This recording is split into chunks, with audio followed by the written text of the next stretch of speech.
ಎಲ್ಲರಿಗೂ ನಮಸ್ಕಾರ. ಇವತ್ತಿನ ವಿಷಯವಾಗಿ ಸಮಗ್ರ ಜೀವನ ಶೈಲಿಯ ಭಾಗವಾಗಿ ಆಸ್ತಮಾ ರೋಗದ ಬಗ್ಗೆ ಕೆಲವೊಂದು ಅಂಶಗಳನ್ನ ತಿಳಿದುಕೊಳ್ತಾ ಹೋಗೋಣ. ಆಸ್ತಮಾ ರೋಗ ಇವಾಗ ಶರದ್ ಋತು ಶುರುವಾಗಿದೆ. ಈಗ ಶೀತಕಾಲ ಇರೋದ್ರಿಂದ ಹಲವಾರು ಜನರು ಆಸ್ತಮಾದಿಂದ ಬಳಲುವಂತ ಶೋಚನೀಯ ಸ್ಥಿತಿ ಉಂಟಾಗಿರುತ್ತೆ. ಯಾಕೆಂತಂದ್ರೆ ಅದು ಅಲರ್ಜಿಯಿಂದ ಉಂಟಾಗುವಂತ ಕಾಯಿಲೆ. ಸೊ ಯಾವ ಫ್ಯಾಕ್ಟರ್ಸ್ ಅದನ್ನ ಜಾಸ್ತಿ ಮಾಡುತ್ತೆ ಅಂತ ತಿಳಿಯೋದಾದ್ರೆ ಇದನ್ನ ಆಸ್ತಮಾವನ್ನ ಆಯುರ್ವೇದದ ಪ್ರಕಾರ ತಮಕ ಶ್ವಾಸ ಅಂತ ಕರೀತೀವಿ.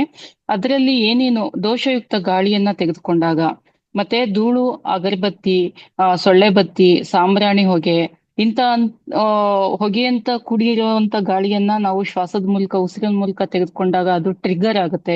ಇದನ್ನ ಅಲರ್ಜನ್ ಟ್ರಿಗರ್ಸ್ ಅಂತ ಹೇಳ್ತೀವಿ.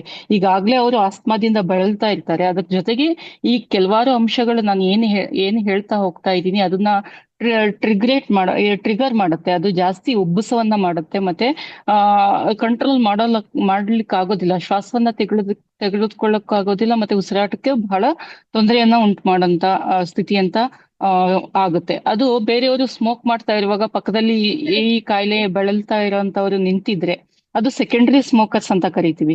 ಅವರು ಆ ಸ್ಮೋಕ್ ನ ಉಸಿರಾಟ ಮಾಡಿದಾಗ ಜಾಸ್ತಿ ಆಗುವಂತ ಸ್ಥಿತಿ ಇರುತ್ತೆ. ಜೊತೆಗೆ ಪರ್ಫ್ಯೂಮ್ಸ್, ಶಾಂಪೂಗಳು, ಸೋಪ್ಗಳು, ಹಲವಾರು ವಿಧವಾದ ಸೋಪ್ಗಳನ್ನ ಬಳಸ್ತಾರೆ, ಶಾಂಪೂಗಳನ್ನ ಬಳಸ್ತಾರೆ. ಅಂತವ್ರು ಅಲರ್ಜಿ ಇರುವಂತವ್ರು ಇದನ್ನ ತೆಗೆದುಕೊಂಡಾಗ, ಉಪಯೋಗಿಸಿದಾಗ ಇದರ ಉಬ್ಬಸ ಜಾಸ್ತಿ ಆಗ್ತಾ ಹೋಗುತ್ತೆ. ಮತ್ತೆ ಮನೆಯಲ್ಲಿ ಸಾಕುವಂತ ಪ್ರಾಣಿಗಳು, ಪಕ್ಷಿಗಳು, ಈಗ ಬೆಕ್ಕು ಸಾಕ್ತಿವಿ, ನಾಯಿ ಸಾಕ್ತಿವಿ, ಮತ್ತೆ ಪಾರಿವಾಳ ಸಾಕುವಂತವ್ರು ಇರ್ತಾರೆ, ಕೋಳಿಗಳನ್ನ ಸಾಕುವಂತವ್ರು ಇರ್ತಾರೆ. ಅದರಲ್ಲಿ ಉದುರುವಂತ ಕೂದಲುಗಳು, ಮತ್ತೆ ಅದರಲ್ಲಿ ಬರುವಂತ ಧೂಳು ಅವರು ಪ್ರೀತಿಯಿಂದ ಸಾಕ್ತಾ ಇರ್ತಾರೆ. ಬಟ್ ಅದು ನಮ್ಮ ಕೈಯಲ್ಲಿ ಮುಟ್ತಾ ಇರ್ತಾರೆ. ಅದು ಶ್ವಾಸದ ಮೂಲಕ ಅದು ಕೂದ್ಲು ಏನಾದ್ರು ಹೋದಾಗ, ಶ್ವಾಸಕೋಶದಲ್ಲಿ ಸೇರಿದಾಗ ಇದು ವೀಸಿಂಗ್ ಜಾಸ್ತಿ ಆಗುವಂತ ಸಾಧ್ಯತೆ ಜಾಸ್ತಿ ಇರುತ್ತೆ. ಮತ್ತೆ ವೆದರ್ ಚೇಂಜ್ ಆಗ್ತಾ ಇದೆ. ಈಗ ಶೀತಕಾಲ ಜಾಸ್ತಿ ಆಗ್ತಾ ಇದೆ. ವೆದರ್ ಚೇಂಜ್ ಆಗುವಂತ ಪರಿಸ್ಥಿತಿಯಲ್ಲೂ ಕೂಡ ಈ ವೀಸಿಂಗು, ಉಬ್ಬಸ ಜಾಸ್ತಿ ಆಗುವಂತದ್ದು ಕಂಡು ಬರುತ್ತೆ.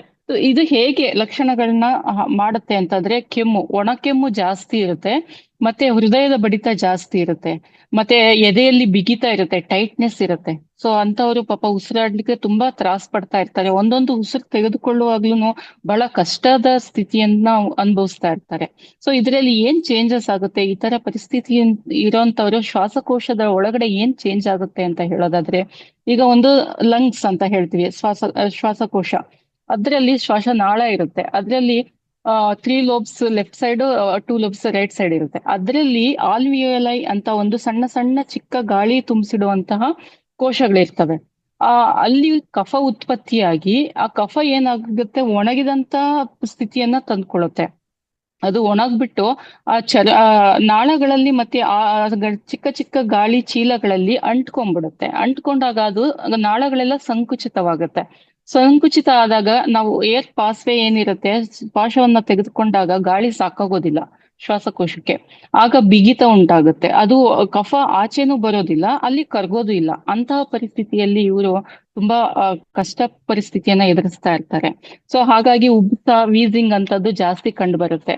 ಇದು ಹೆಚ್ಚಾಗಿ ಯಾರಲ್ಲಿ ಕಂಡು ಬರುತ್ತೆ ಅಂತಂದ್ರೆ, ಧೂಳಿನಲ್ಲಿ ಕೆಲಸ ಮಾಡಂತವ್ರು, ರೋಡ್ ಅಲ್ಲಿ ಕೆಲಸ ಮಾಡಂತವ್ರು, ಮನೆ ಕನ್ಸ್ಟ್ರಕ್ಷನ್, ಬಿಲ್ಡಿಂಗ್ ಕನ್ಸ್ಟ್ರಕ್ಷನ್ ಅಲ್ಲಿ ಕೆಲಸ ಮಾಡಂತವ್ರು, ಮತ್ತೆ ಪಟಾಕಿ ಫ್ಯಾಕ್ಟ್ರಿಗಳಲ್ಲಿ ಕೆಲಸ ಮಾಡಂತವ್ರು, ಮತ್ತೆ ಟೀಚರ್ಸ್ ಚಾಕ್ ಪೀಸ್ ಡಸ್ಟ್ ಯಾವಾಗ್ಲೂ ಡಸ್ಟರ್ ಇಟ್ಕೊಂಡೆ ಕೆಲಸ ಮಾಡ್ತಾ ಇರ್ತಾರೆ. ಅಂತವರಲ್ಲಿ ಜಾಸ್ತಿ ಕಂಡು ಬರುತ್ತೆ. ಇದು ವೀಸಿಂಗ್ ಜಾಸ್ತಿ ಆಗೋಂತ ಚಾನ್ಸಸ್ ಇರುತ್ತೆ.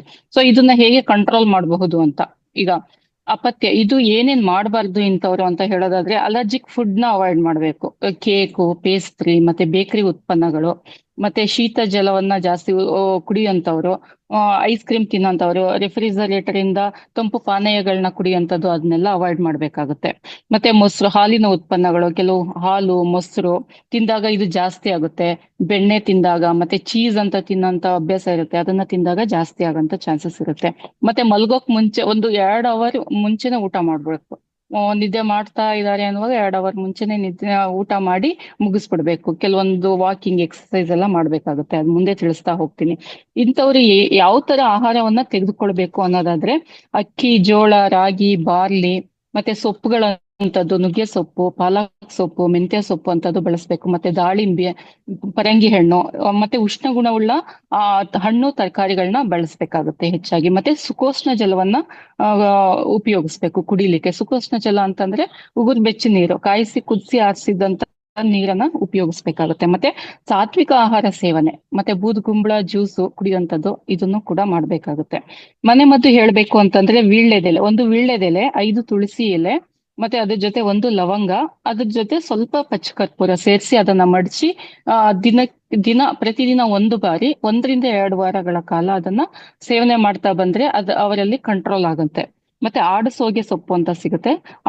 ಆಡಸೋಗೆ ಸೊಪ್ಪು ಮತ್ತೆ ಅದ್ರದ್ದು ರಸ 2 ಚಮಚ ಜೇನುತುಪ್ಪ, ಒಣ ಶುಂಠಿ ಎಲ್ಲಾನು ಸೇರಿಸಿ ಇದು 4 ರಿಂದ 5 ವಾರಗಳ ಕಾಲ ಸತತವಾಗಿ ತೆಗೆದುಕೊಳ್ಬೇಕಾಗುತ್ತೆ. ಮತ್ತೆ ಶುಂಠಿ, ಮೆಣಸು, ಪಿಪ್ಪಲಿ ಅಂತ ಸಿಗುತ್ತೆ, ಪಿಪ್ಪಲಿ ಮೂರನ್ನು ಚೂರ್ಣ ಮಾಡಿ 1 ಚಮಚ ಜೇನುತುಪ್ಪದ ಜೊತೆ ಸೇರಿಸಿ ಪ್ರತಿದಿನ ಸೇವನೆ ಮಾಡೋದ್ರಿಂದ ಇದನ್ನ ಕಂಟ್ರೋಲ್ ಮಾಡಬಹುದು. ತಮಕೇತು ವಿರೇಚನಂ ಅಂತ ನಮ್ಮ ಆಚಾರ್ಯರು ಹೇಳಿದ್ದಾರೆ. ನಮ್ಮ ಪಂಚಕರ್ಮ ಥೆರಪಿಯಲ್ಲಿ ವಿರೇಚನ ಒಂದು ಬಹು ಪ್ರಮುಖ ಪಾತ್ರವನ್ನ ಈ ತಮಕ ಶ್ವಾಸದಲ್ಲಿ ಪ್ರಧಾನವಾಗಿ ಮಾಡಲಾಗುತ್ತೆ. ಇದನ್ನ ಮಾಡೋದ್ರಿಂದ ಕಂಪ್ಲೀಟ್ ಆಗಿ ಕ್ಯೂರ್ ಮಾಡಬಹುದು, ಶಾಶ್ವತ ಪರಿಹಾರವನ್ನ ಕಂಡುಕೊಳ್ಬಹುದು. ಅದ್ರ ಜೊತೆಗೆ ಆಸನಾಸ, ಕೆಲವೊಂದು ಯೋಗಾಭ್ಯಾಸವನ್ನ ಸತತವಾಗಿ ಮಾಡ್ಬೇಕಾಗುತ್ತೆ. ಸುಮಾರು 10-15 ವರ್ಷದಿಂದ ಈ ಆಸ್ತಮಾ ಕಾಯಿಲೆಯಿಂದ ಬಳಲುವಂತವ್ರು ಇರ್ತಾರೆ, ಅಂತವ್ರಿಗೆ ಶಾಶ್ವತ ಪರಿಹಾರ ಕಂಡುಕೊಂಡಿರೋದಿಲ್ಲ. ಆದ್ರೆ ಯೋಗಾಭ್ಯಾಸ ಮಾಡೋದ್ರಿಂದ, ಪ್ರಾಣಾಯಾಮ ಮಾಡೋದ್ರಿಂದ ಹಾಗೂ ಧ್ಯಾನದಿಂದ ಇದಕ್ಕೆ ಶಾಶ್ವತ ಪರಿಹಾರವನ್ನ ಕಂಡಿಡ್ಕೋಬಹುದು. ಯೋಗಾಭ್ಯಾಸ ಅಂತಂದ್ರೆ ಮಾರ್ಜಾಲ ಆಸನ ಮಾಡಬಹುದು, ಹಾಗೆ ಧ್ಯಾನವನ್ನ ಮಾಡುವಂಥದ್ದು. ಇನ್ನೊಂದು ಆಸನ ಹಸ್ತ ಉತ್ಥಾನಾಸನ ಹಾಗೂ ಸೂರ್ಯ ನಮಸ್ಕಾರ ಸತತವಾಗಿ ಮಾಡಬೇಕು. ವಾಕಿಂಗ್ ಮಾಡಬೇಕು, ಎಕ್ಸಸೈಸ್ ಮಾಡಬೇಕು. ಹಾಗೆ ಪ್ರಾಣಾಯಾಮದಲ್ಲಿ ಉಜ್ಜಯಿ ಪ್ರಾಣಾಯಾಮ ಮಾಡಬೇಕು. ಭ್ರಮರಿ ಪ್ರಾಣಾಯಾಮ ತುಂಬಾ ಉಪಯುಕ್ತವಾಗಿ ಇವರಿಗೆ ಕೆಲಸ ಮಾಡುವಂತದ್ದಾಗಿರುತ್ತೆ. ಅದ್ರ ಜೊತೆಗೆ ಸಾತ್ವಿಕ ಆಹಾರ ಈಗಾಗ್ಲೇ ಹೇಳಿದೆ ಅಲ್ವಾ. ಹೀಗೆ ಮುದ್ರಾ ಹೇಳ್ಬೋದು ಅಂತಂದ್ರೆ ಇದು ಆಸ್ತಮಾ ಮುದ್ರಾ ಅಂತಾನೆ ಹೇಳ್ಬಹುದು. ಆಸ್ತಮಾ ಮುದ್ರಾ ಮಾಡೋದಕ್ಕೆ ಮತ್ತೆ ಇದನ್ನ ಶ್ವಾಸ ಮುದ್ರಾ ಅಂತಾನು ಹೇಳ್ಬಹುದು. ಈ ಹೆಬ್ಬೆರಳು ಮತ್ತೆ ಮಧ್ಯದ ಬೆರಳು ಸೇರ್ಬೇಕು. ಮತ್ತೆ ಈ ಉಂಗುರದ ಬೆರಳು ಹೆಬ್ಬೆರಳಿನ ಮಧ್ಯ ಭಾಗದಲ್ಲಿ ಬರ್ಬೇಕು. ಈ ಕಿರುಬೆರಳು ಹೆಬ್ಬೆರಳಿನ ಮೂಲಕ್ಕೆ ಹೋಗ್ಬೇಕು, ಬುಡಕ್ಕೆ ಹೋಗ್ಬೇಕು. ಇದು ಶ್ವಾಸ ಮುದ್ರಾ ಅಂತ ಹೇಳಿ ಎಲ್ಲರೂ ಮಾಡಬಹುದು. ಹೆಬ್ಬೆರಳು, ಮಧ್ಯದ ಬೆರಳು, ಉಂಗುರದ ಬೆರಳು ಹೆಬ್ಬೆರಳಿನ ಮಧ್ಯಕ್ಕೆ, ಕಿರುಬೆರಳು ಹೆಬ್ಬೆರಳಿನ ಮೂಲಕ್ಕೆ. ಇದು ಶ್ವಾಸ ಮುದ್ರಾ. ಇದನ್ನ ಹೀಗೆ ಇಟ್ಕೊಂಡು ಪ್ರತಿದಿನ 20 ರಿಂದ 30 ನಿಮಿಷಗಳ ಕಾಲ ಮಾಡೋದ್ರಿಂದ ನೀವು ಶಾಶ್ವತವಾದ ಪರಿಹಾರವನ್ನ ಕಂಡುಕೊಳ್ಬಹುದು. ಕೆಲವರೆಲ್ಲ ಇನ್ಹೇಲರ್ಸ್ ಎಲ್ಲ ಯೂಸ್ ಮಾಡ್ತಾ ಇರ್ತೀರಾ, ಇದು ಸೈಕಲಾಜಿಕಲ್ ಡಿಸಾರ್ಡರ್ ಅಂತ ಹೇಳ್ಬೋದು, ಯಾವಾಗ್ಲೂ ಪಾಕೆಟ್ ಅಲ್ಲಿ ಇಟ್ಕೊಂಡಿರ್ತೀರಾ.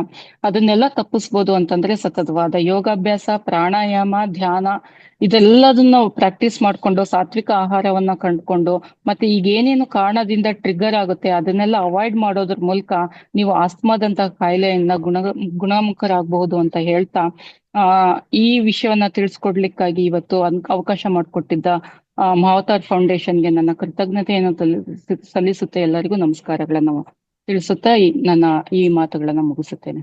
Thank you all.